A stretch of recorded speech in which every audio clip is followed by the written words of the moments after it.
Electric Spice is this very special color of the new Ford Edge. And I can promise you, this review here will be electric on Autogefühl, your #1 resource for in-depth car reviews and your #1 community to discuss cars with Thomas. We are going to cover every aspect of the exterior, titanium, and here the sports version of the new Ford Edge. Interior, of course, with the active noise cancellation, that will be very interesting. And of course the driving, on-road, sporty driving, and also a small off-road part. So everything you need to know about this vehicle. Our American friends, well, it's a known vehicle, but in a new generation. But for all our friends in Europe, this is completely new, never been here before. So especially look out for that one. Now, let's go with Autogefühl in full HD, full screen and full length.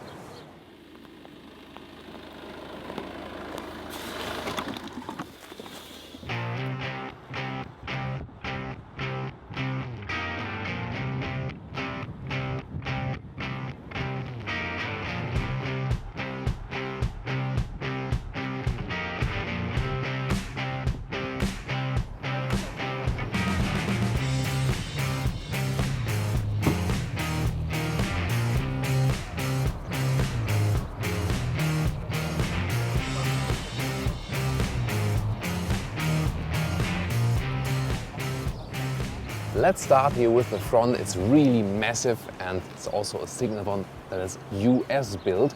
And maybe that will attract also some customers in Europe, here also in Germany, if you want a very strong looking SUV.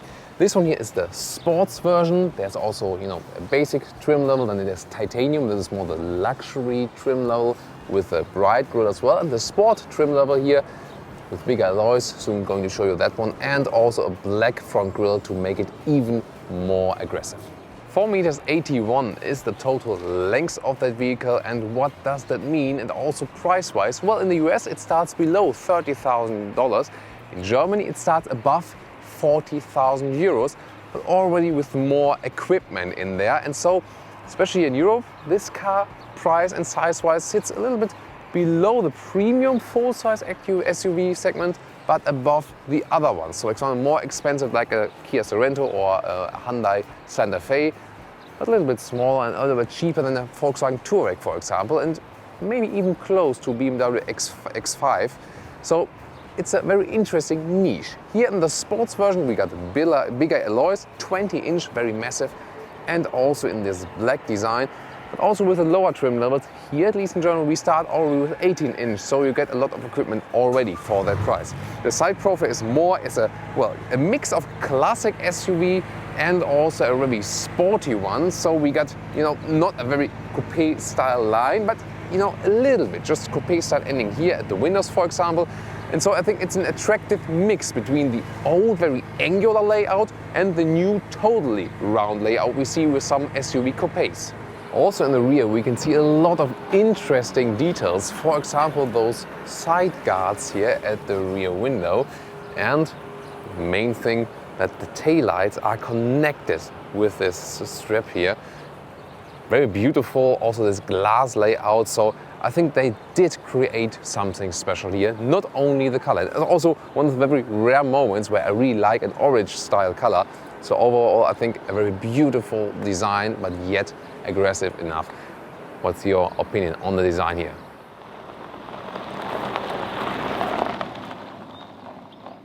And to show you some different colors, this one here is Nautilus blue, rather dark blue. I more prefer when you have a very strong blue color, but still the vehicle is beautiful. Also with the sport equipment here, black grille. And then you can also see the contrast to our orange car, to our golden car, which was this electric spice color, and for example also platinum white. Then here with the titanium grille with the bright front grille. So I'll also be interested if you prefer the black grille or the bright grille. So put me that one, of course, in the comments. And yet another color, ruby red. This one here is called kind of wine red. I think they have beautiful colors overall.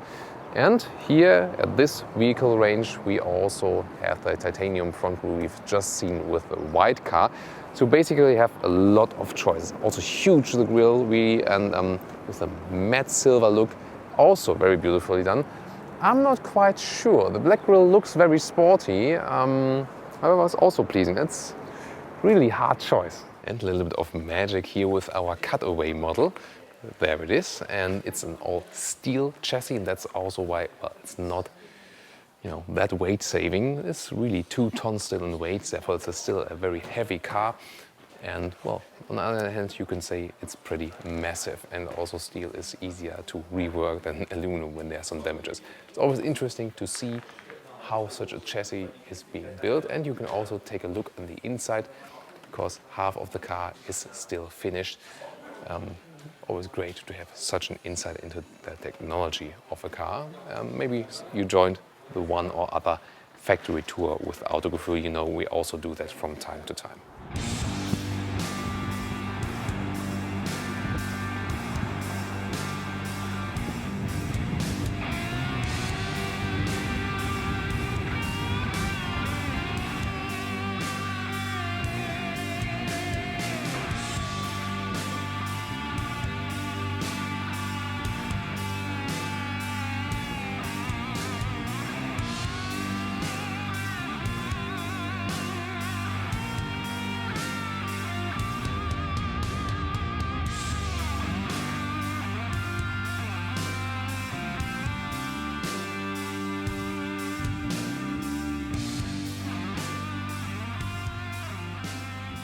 This is the key, quite stylish I think. You can open it here, but of course also with keyless entry. Press your thumb here, close and open the car, and see it right here. Then also the side mirrors flip out. Solid door closing sound. At the inside of the doors we have a quite good material mix. It's softened up here already. Then I think leather red is used here. What I just don't like are those glossy black surfaces, because they're prone to scratches and they look, you know, not that beautiful after a while. If we move on to the seat and the cockpit, this one here is the sport interior, and so we also got sportier seats with microfiber. That's my favorite, but too bad they're using real leather as a contrast and not fake leather, so that would be better for sustainability, of course. This here, the cloth, this is really good feeling here, really cozy one. And to clarify the seating surface situation, I always like to have some show samples here, because you can see everything at the same time here. This starts here, trend would be in Europe the basic trim level. This, what we explain here, accounts for all the European models. Of course, something will be the same with the US models, but it depends, of course, from market to market. So check out the configurator of your market or ask your dealer again. See, it's always good to have this split here in between. So it's always a nice setup in the basic trim level. Then if we have the sport trim level, the good thing is that we start also with the cloth combination. It's just a little bit different cloth in the trend one, but not too much difference than the one we've seen on our vehicle. It's good that we have microfiber on the inside, but here they used genuine leather on the outside, which have been, you know, not necessary. And then titanium, it's the same than in the sport version with the starting here, also with the cloth, and then optionally you move up, but you can just save those 2,000 or 3,000 euros extra. Electric seat control is available here then, and I'll take a test seating. Easy entry into the car. It's also not that high, and a very comfortable seating position, sitting upright, and you could go, you know, for a road trip directly. It's really good feeling. The very remarkable thing with the cockpit is, you know, the distance here to the hood is really long, so the whole dashboard really comes flying towards you. It more feels like, for example, in a Ford Galaxy, feels like in a big van. You have to like that. I mean, it conveys a certain feeling of driving a car. It has this kind of travel feeling. It's, you know, reduces your wish to drive very agile, but more stresses, you know, a traveling, leisure, relaxed feeling when you get such a long dashboard reaching in here. One more interesting finding with the head restraints, you can not only put it in the height, but also how far in the front. See here, and it clicks in. You can put it to the front, and then you have better contact with the head. It's also a safety thing. I really like that feature. And if you want to reset it to the back, then just pull it all the way to the front, and that's it. But overall, you have kind of this possibility. This is the far in the front, depending also like how your spine is. And then it will be here far in the back. Nice. Then the cockpit overview. I can turn on the ignition as well. It's basically kept pretty simple, and we also know it from other cars that sit on this platform. The bigger Ford cars, for example, Mondeo or the Galaxy, they share the systems for the buttons, infotainment, steering wheel, and so on. So it's kept everything pretty simple and conservative. Material mix, we have some good spots, some worse spots, but we can go in detail on certain material qualities, storage spaces, infotainment system, and also the instruments now. Cockpit. You see it's a mix of analog and digital instruments.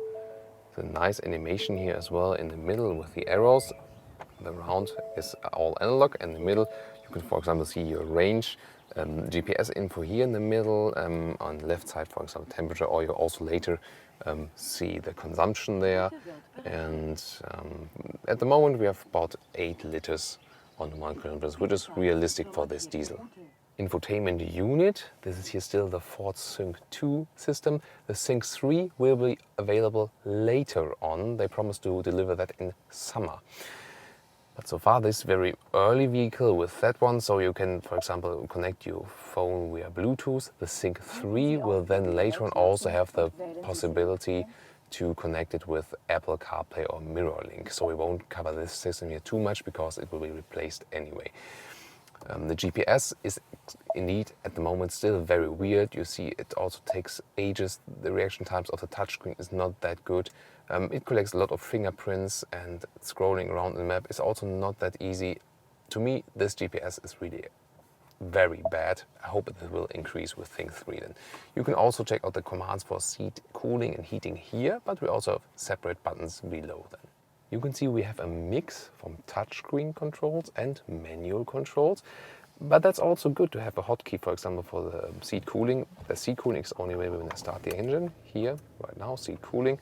Seat heating, you see it's not working at the same time, so that would be good, for example, in winter times when you're getting wet and want to dry and get warm at the same time. So only the one or the other. It's pretty strong, by the way, but if you get cloth seats, then you just don't need the seat cooling. Overall, it's one of the least favorite parts here because it looks still very old-fashioned, the whole area. What is good, however, you get a separate button for the camera, and then up there you can see rear view camera in 2 screens, and also that one that gives you more visibility to the side. The resolution is quite okay. And by the way, when it's darker, you see here this illumination. That is quite nicely done, I think. Storage spaces here below, for example, for well, it goes deep in there, and it's a kind of characteristic for the car. You have huge storage spaces, and here also USB slots in the front. In the ceiling, here, well, for your glasses. Inside of the doors, well, it's not really for big bottles, but you have other spaces for that one. And then this very funny one, here it slides down automatically. But I'm not sure what I would put there. And the very funny one reminds us a little bit of the older Volvos. I would call it the zombie storage space. Maybe it's there that you can reach from the driver part, the 12-volt power supply on the other side. Goodbye. Huge beverage holders, one of the signs that it's an American built car. This small bottle is really lost in there.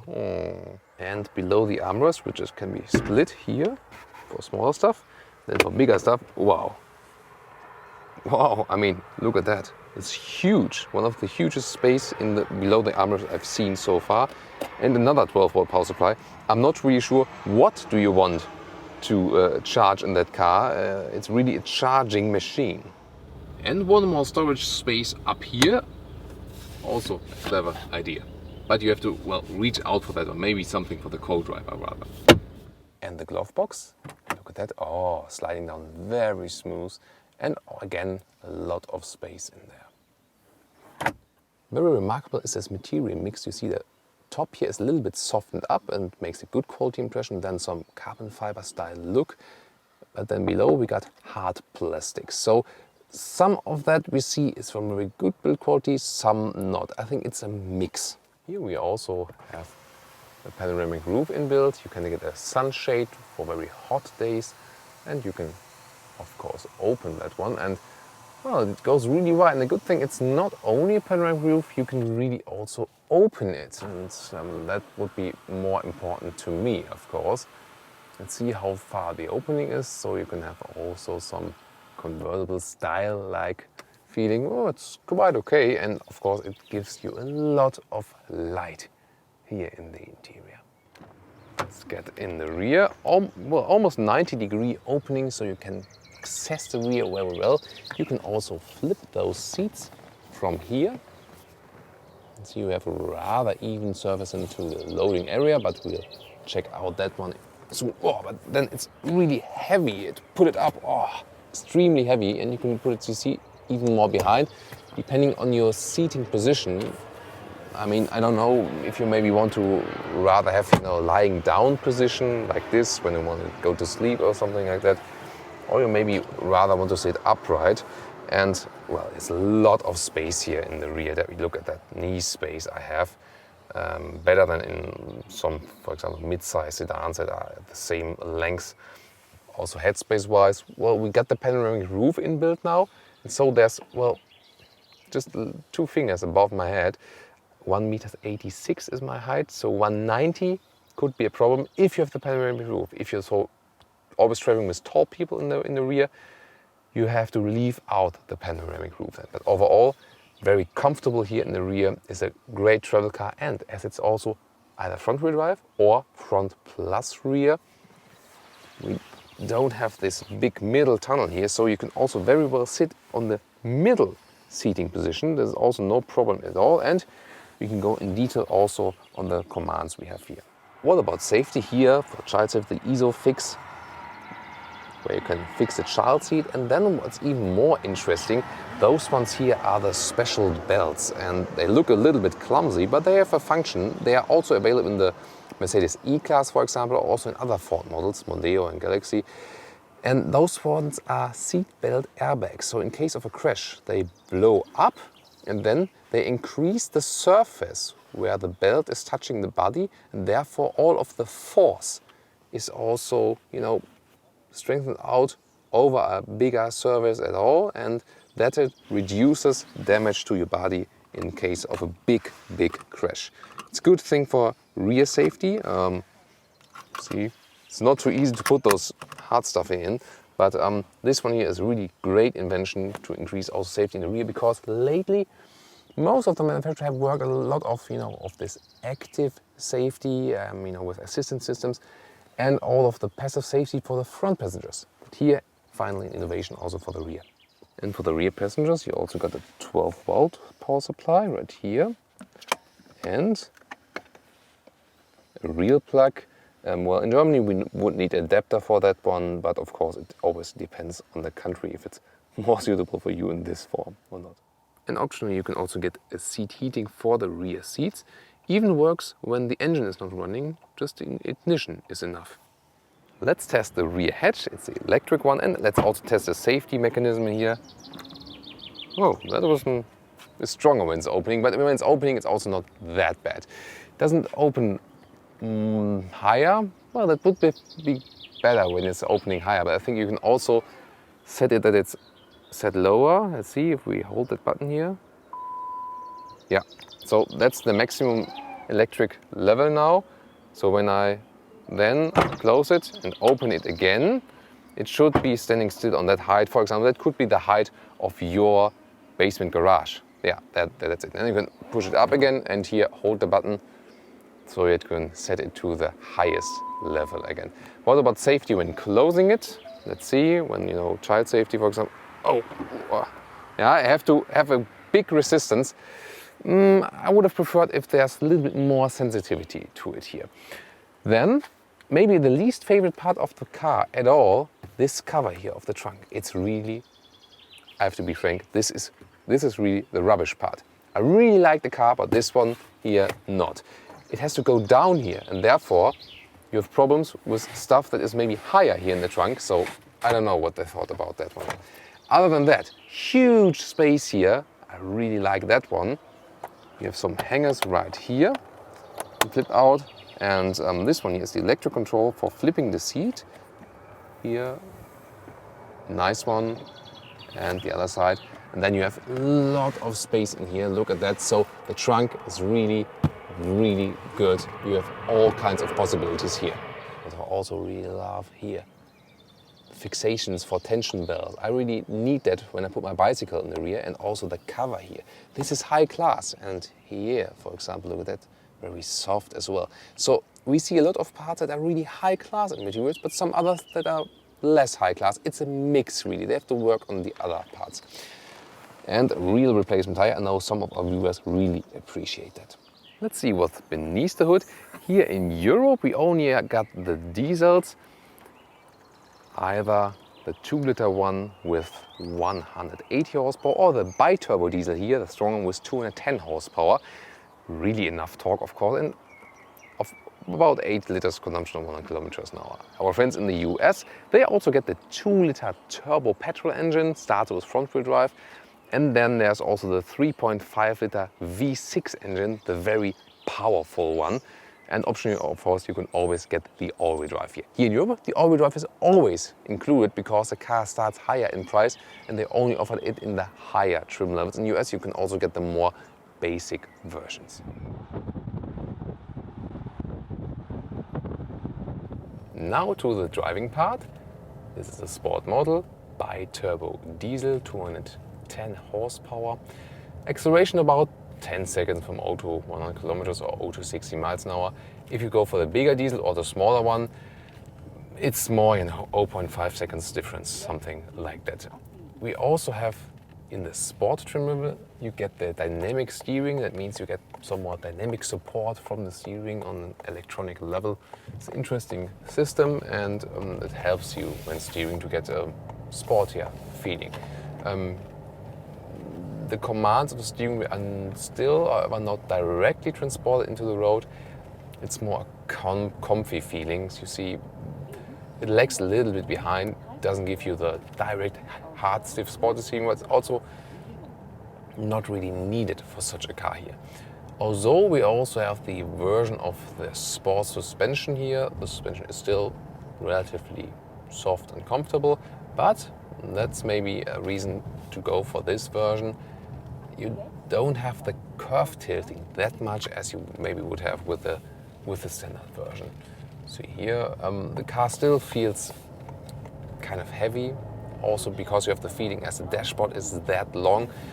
But it is a heavy car and it's a really huge car. If you, for example, know how a Ford Galaxy drives, it more has the feeling that you sit in a higher put Ford Galaxy, which is not a bad thing because it's a great travel car. And for example, so far, if you maybe like the Ford Galaxy and said, okay, well, I need a lot of space for my family and I like, so that's a very comfortable ride, but maybe the Galaxy was not cool enough for you, then you can get a cool SUV here. So a lot of space inside is also for the traveling definitely very important. One of the most impressive features is the noise cancelling. It really works very well. It's not included directly in the base version, but it's included if you pick the higher trim levels, for example, titanium and sport.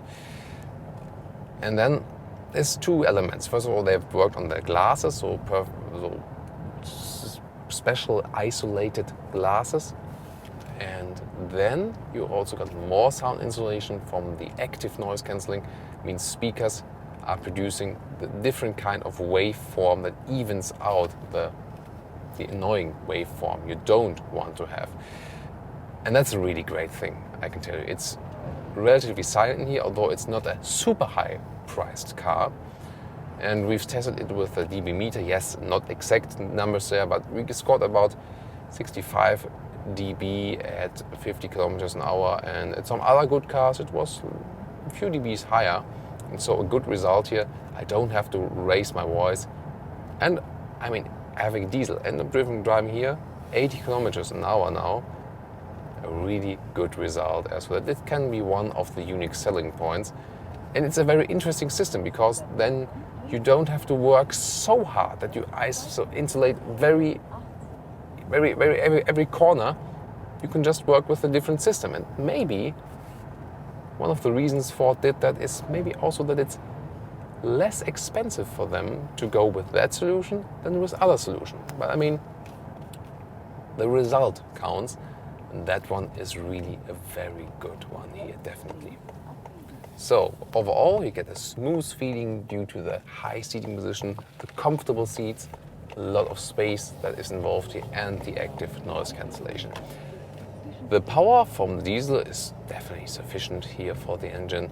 If I would also be able to pick the petrol engines, will it also work with the smaller petrol engine? Well, I think so, as long as you're not driving always like fully loaded. Acceleration here, for example, let's do some maybe 50 to 100, then you can see how the power is. Let's start now.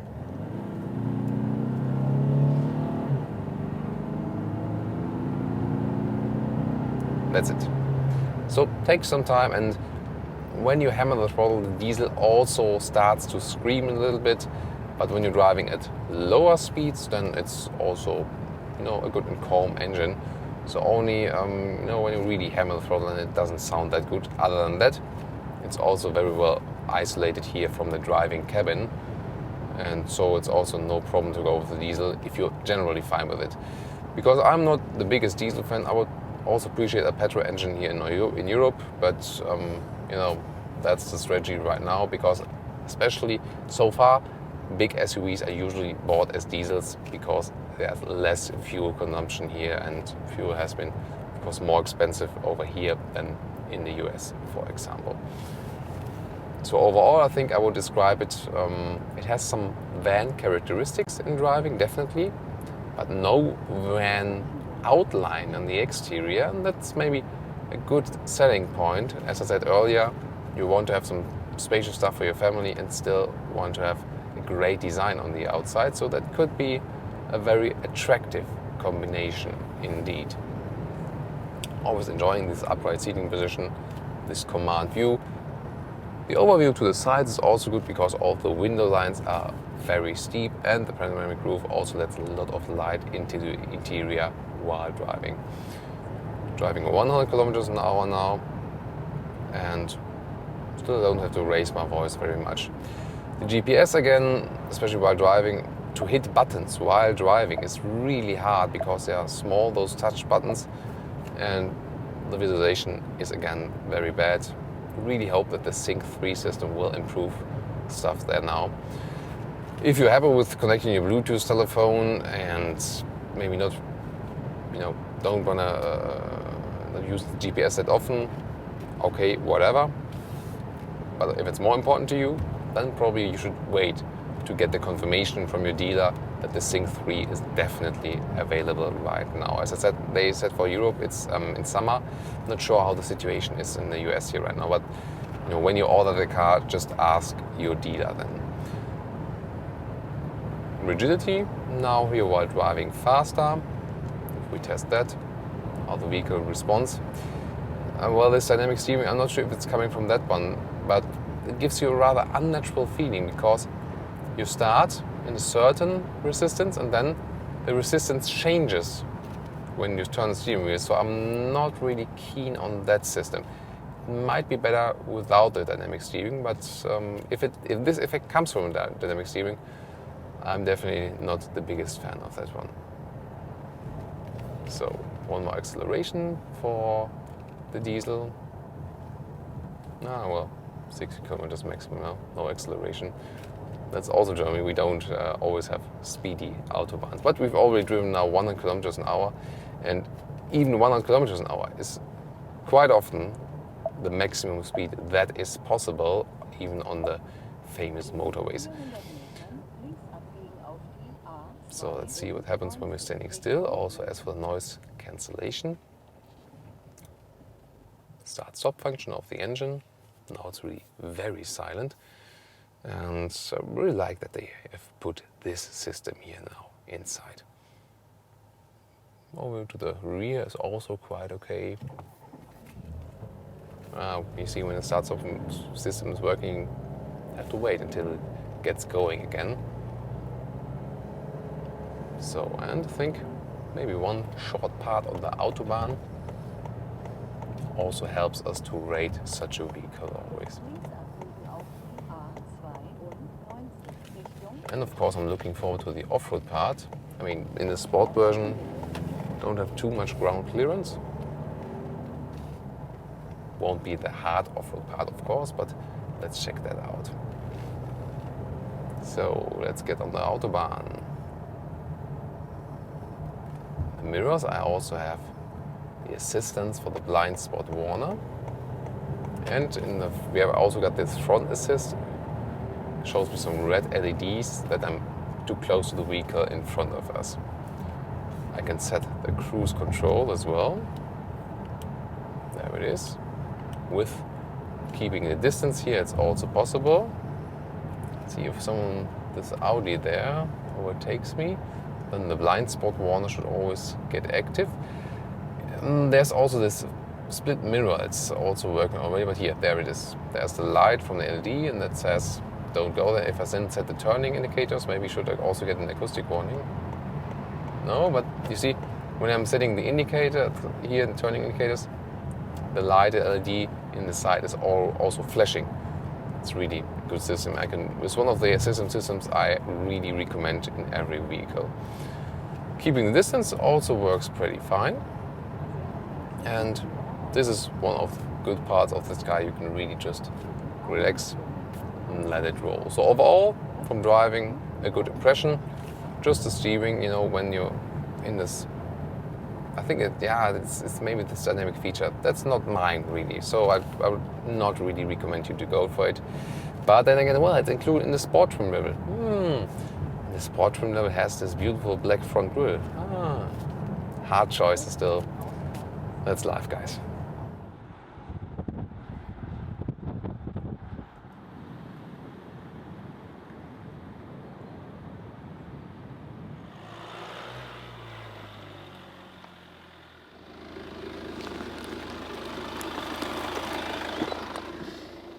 And now to our soft off-road part. Some gravel road going into the forest. Of course, we're going a little bit slower. There's no exact button to change driving programs, but the overdrive you get either optional for the petrol engines, or here in Europe you get them automatically with the diesels. It's not a permanent overdrive, it's so-called intelligent or AWD, and it's front plus rear. That means predominantly there's more front torque, and then on demand also more torque is delivered than to the rear wheels. And say that it reduces, for example, fuel consumption, and you also don't need that huge middle tunnel here. But overall, it doesn't really matter that much as long as you're not going hard off-road, and hard off-road, that is not that suitable for the car. As we have the sport setup here with a little bit stiffer suspension, it's maybe not the most suitable one for the off-road riding, but here for pretty easy soft off-road roads, that's also doing just fine. You have a good overview and it's still quite relaxing. And I always enjoy riding off-road because you're here in nature, get a nice, well, it's not a single trail, it's a dual trail, so a car trail. Get right in here, some lumber at the sides. And the suspension is shaking the bumps out quite well. I can't moan about that. So I think it's very enjoyable here to do the ride with us. Whoa! So I'm going over some whoops here. Nice to be here inside the forest. Totally different surrounding, definitely. So, if you want a really hard off-road stuff, you should probably go for a Ford pickup. But you got more ground clearance than, for example, than some of the sedans and stuff. And that will also do just fine. And if you keep it, that way, don't have too big obstacles.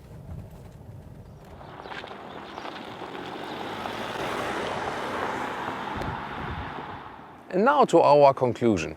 Really a stunning design on the exterior front as well as on the rear. And I like the color choice you have. There are some, very different colors available. So from the outside, really one of my favorite SUVs now. Interior, well, I don't like the interior so much as for the styling, and the build quality, some is not that good. Some others, however, for example, inside the trunk, or for example, the covers or something like that, that was really high class. And it might lead also the way for future other Ford models. They maybe pick over some stuff there, but there's some room for improving it. However, what is great that you get a lot of space for passengers both and stuff to put here and there. So one of the very good space offerings on the inside on that vehicle, and a great car for longer journeys. The driving, very relaxed feeling, definitely good comfortable suspension. We know that from Ford as well. Really a good long-term vehicle, and the active noise cancellation, really impressive. So silent inside the car. This is also one unique selling point, definitely. We have to see how their price strategy plays out, especially in Europe. In the US, I think this one will sell very well. In Europe, we really have to wait for it if people want to pay more than for other SUVs, but a little bit less than in the premium region. Really excited if that one plays out. And of course, I'm also waiting for the Ford Sync 3 infotainment system. That one is also utterly needed right now. But overall, I think they have left a very good impression with this new full-size SUV. First time in Europe with Ford. Yes, they can also do full-size SUV. Thank you very much for watching Autogefühl, and I'm looking for your feedback now. We see each other at the next episode. So thanks, gracias, merci, grazie, obrigado. Vielen Dank. See you next time.